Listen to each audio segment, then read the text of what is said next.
تمام تعریفیں اس کریٹر کے لیے جس نے اس یونیورس کو ایک مقصد کے تحت پیدا کیا ہے. رسپیکٹڈ جناب جاوید اختر صاحب, مسٹر سوربھ دیویدی اور respected audience, thank you all for being here today.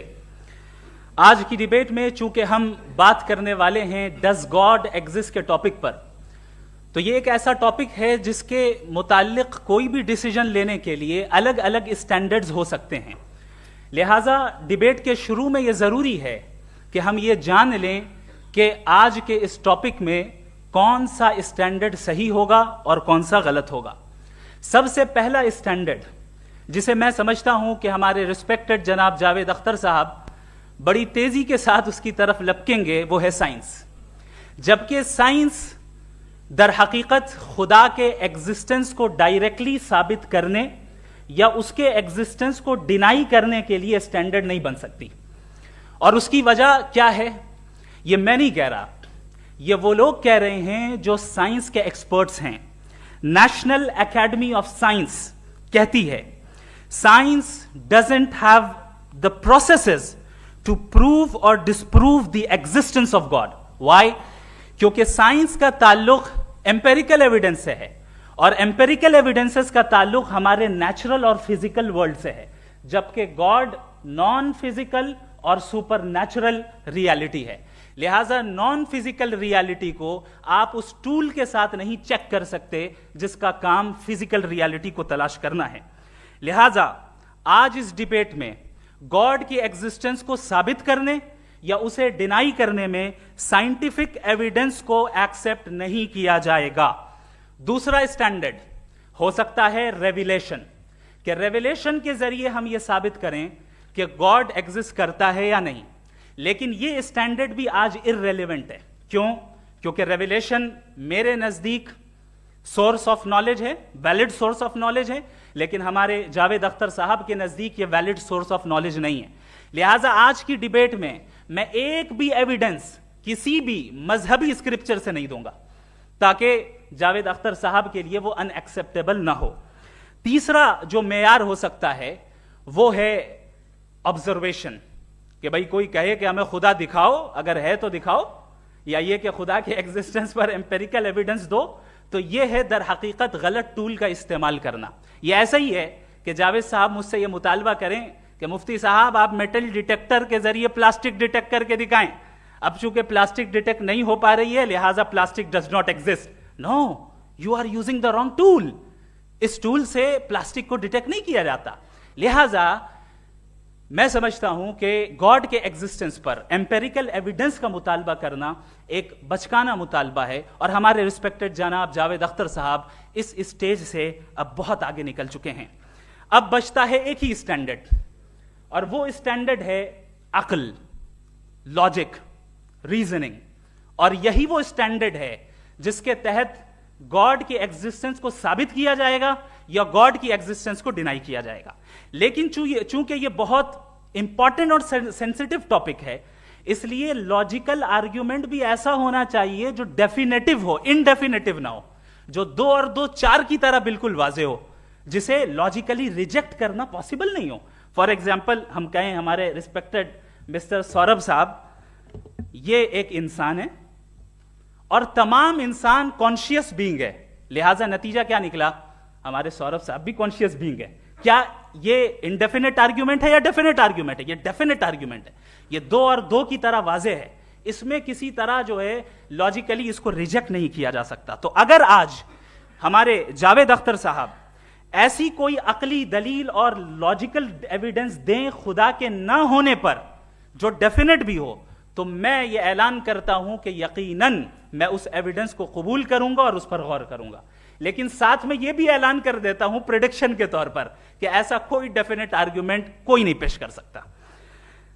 دلیل ہم دیں گے اور ڈیفینیٹو دلیل دیں گے, لاجیکل دلیل دیں گے, ایسی دلیل دیں گے جو انٹائر ایتھیسٹک ورلڈ اسے ریفیوٹ نہیں کر سکتی. چلیں اب ہم ایک ایگزامپل سوچتے ہیں, ایک سینیریو, سمپل سینیریو. تمام آڈینس سے گزارش ہے, ہم اور آپ ایک آئسولیٹڈ آئیلینڈ پر ہیں, ایسا آئیلینڈ جہاں پہ ہم سے پہلے کوئی کبھی نہیں گیا. چلتے چلتے آپ کے سامنے اچانک آپ نے دیکھا ایک پنک کلر کی بال پڑی ہوئی ہے, سب سے پہلا سوال آپ کے ذہن میں کیا آئے گا کہ یہ بال یہاں کیوں آئی, کیسے آئی, یہ پنک کلر کی ہی کیوں ہے, کوئی اور کلر بھی ہو سکتا تھا, یہ اسی شیپ میں کیوں ہے, کوئی اور شیپ بھی ہو سکتا تھا. نیچرلی آپ اس طرف پہنچیں گے کہ کوئی نہ کوئی ہے جس نے ان اسپیسیفک پراپرٹیز کے ساتھ اس بال کو بنایا ہے اور یہاں پہ رکھا ہے. چونکہ آپ جانتے ہیں کہ یہ جو بال ہے اس کا ایگزسٹ کرنا ضروری نہیں ہے, یہ ایگزسٹ کر بھی سکتی تھی, نہیں بھی کر سکتی تھی, اور ایگزسٹ کرنا ہی تھا تو کسی اور فارم میں کرتی, کسی اور کلر میں کرتی. اب آپ اس بال کو ایکسپینڈ کرتے چلے جائیں, ایکسپینڈ کرتے چلے جائیں, ایکسپینڈ کرتے چلے جائیں, یہاں تک کہ یہ بال یونیورس کے سائز کی ہو جائے. بتائیے کہ کیا سائز کے بڑھ جانے سے سوال بدل جائے گا؟ ہرگز نہیں بدلے گا. ابھی بھی سوال رہے گا یہ یونیورس کہاں سے آیا, ان اسپیسیفک پراپرٹیز کے ساتھ کہاں سے آیا, کیوں آیا, کس نے بنایا. یہ سوال اس وقت بھی ویلڈ رہے گا. لیکن یہ سوال اگر ہم جناب جاوید اختر صاحب سے کریں تو چونکہ ان کا ورلڈ ویو ایتھیسٹک ہے, اور صرف ان کا نہیں, مطلب جتنے بھی ایتھیسٹ ہیں اور ایتھیسٹک ورلڈ ویو کو رکھنے والے سے اگر آپ یہ سوال کریں کہ یہ یونیورس کہاں سے آیا, تو ان کا جواب یا تو آرگیومنٹ فرام اگنورینس ہوگا یا ڈوگمیٹک ہوگا. یا تو یہ کہیں گے کہ مجھے نہیں پتا کہ یہ کہاں سے آیا, لہذا گاڈ ڈز ناٹ ایگزسٹ, یہ آرگیومنٹ فرام اگنورینس ہے. یا یہ کہیں گے کہ یہ یونیورس خود بخود بن گیا. اس کا مطلب یہ ہے کہ اس بال کو بھی خود بخود بن جانا چاہیے, لیکن بال کے تعلق سے یہ ایکسپلینیشن ایکسپٹ نہیں کی جائے گی کہ یہ خود بخود بن گئی, لیکن یونیورس کے تعلق سے کر دیا جائے گا. اسے ہم دوسرے الفاظ میں ڈوگما بھی کہہ سکتے ہیں. دوسری چیز, ہمارے جاوید اختر صاحب ضرور گاڈ آف گیپس کی مثال بھی ضرور دیں گے, اور مثال دیں گے کہ پہلے زمانے میں بجلیاں کڑکتی تھی تو لوگوں نے کسی ایک خدا کی طرف, اور بارش ہوتی تھی تو دوسرے خدا کی طرف منسوب کر دیا, ان کے پاس دلیل نہیں تھی. یہ ہمارا ورلڈ ویو ہے ہی نہیں, یہ ہمارا ورلڈ ویو ہے ہی نہیں, کیونکہ نیچرل فینومینا کے پروسیس کی انٹرپریٹیشن کو جان لینے سے یہ کہاں سے ثابت ہو گیا کہ گاڈ ایگزسٹ نہیں کرتا ہے. اس پر میں انشاءاللہ ابھی آگے بات کروں گا. آپ حضرات یہ بھی دیکھیں گے, اور میں یہ ایکسپیکٹ کرتا ہوں کہ ہمارے رسپیکٹڈ جناب جاوید اختر صاحب ضرور ایموشنل آرگیومنٹس بھی دیں گے, جو کہ ایک لاجیکل فیلیسی ہے جب بات آتی ہے ٹروتھ کو ڈیسائیڈ کرنے میں. کیوں؟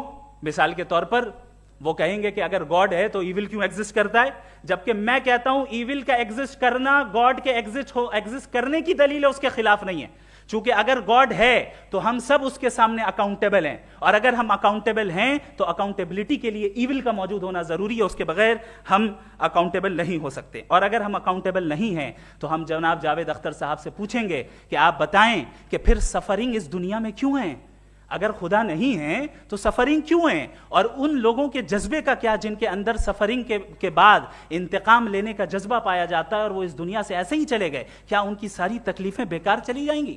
اب آ جائیں اسی ایگزامپل کی طرف کہ بال, مجھ سے اگر کوئی پوچھے اس بال کو کس نے بنایا, اور یا اس ایکسپینڈڈ بال کو کس نے بنایا, میں کہوں گا کہ چونکہ یہ یونیورس اور اس یونیورس کی تمام چیزیں کانٹینجنٹ ہیں. کانٹینجنٹ ہونے کا مطلب یہ ہوتا ہے کہ جو اپنے ایگزسٹنس پہ کسی کے اوپر ڈیپینڈ کرتی ہو, تو ظاہر ہے یہ یونیورس کانٹینجنٹ ہے. اور اگر کوئی چیز کانٹینجنٹ نہیں ہے تو میں ریکویسٹ کروں گا کہ مجھے دکھا دیں کہ کون سی چیز یونیورس میں کانٹینجنٹ نہیں ہے, ہم بھی ذرا غور کر لیں اور ہم بھی دیکھ لیں. اور جب کانٹینجنٹ چیزیں موجود ہیں تو فلاسفرز کی اصطلاح کے مطابق, ہم اس ٹرمینالوجی کے مطابق ہم اس جگہ تک پہنچتے ہیں اور اس ہستی تک پہنچتے ہیں جسے نیسیسری بینگ کہا جاتا ہے, کہ یہ وہ نیسیسری بینگ ہے جس کا موجود نہ ہونا ناممکن ہو. چونکہ اگر یہ موجود نہ ہو تو ساری چیزیں ایگزسٹنس میں آئیں گی ہی نہیں, اور یہ ساری کانٹینجنٹ چیزیں اسی کے اوپر ڈیپینڈ کرتی ہیں. اب اگر آپ یہ سوال کرتے ہیں کہ پھر اس ہستی کو کس نے بنایا, پھر اس کا کاز کیا ہے, پھر اس کا کاز کیا ہے, پھر اس کا کاز کیا ہے, اور اینڈلیسلی چلے جائیں, اسے ہم کہتے ہیں انفینٹ ریگریس آف کازز, جو کہ لاجیکل فیلیسی ہے. کانسیپچولی انفینٹی پاسبل ہے. مثال کے طور پہ نیومیریکلز 1 2 3 گنتے چلے جائیں, انفینٹ نمبرز ہیں. میں کانسیپچولی بات نہیں کر رہا, پریکٹیکلی ریالٹی میں ثابت کر کے دکھائیں کہ infinite regress of causes possible ہیں یا نہیں. اگر پاسبل ہیں تو ہم مان لیں گے, مثال دے دیں, اور پاسبل نہیں ہے تو ایک ہی آپشن بچتا ہے جسے ہم کہتے ہیں نیسیسری بینگ. ایسی نیسیسری بینگ جو انڈیپینڈنٹ ہے, چونکہ اگر وہ ڈیپینڈنٹ ہوئی تو وہ نیسیسری نہیں رہے گی. ایسی انڈیپینڈنٹ بینگ جو اٹرنل ہے, اگر وہ اٹرنل نہیں ہوگی, اس کی بگننگ ہوگی تو وہ خود کانٹینجنٹ ہے. ایسی بینگ جو پاورفل ہے, کیونکہ کانٹینجنٹ کو ایکچوالائز کرنے کے لیے پاور چاہیے. ایسی بینگ جو انٹیلیجنٹ ہے اور نالجبل ہے, کیونکہ یہ یونیورس اسپیسیفک فارم اور اسپیسیفک لاز آف نیچر کے تحت پریسائزلی چل رہا ہے. Thank you. تھینک یو مفتی صاحب.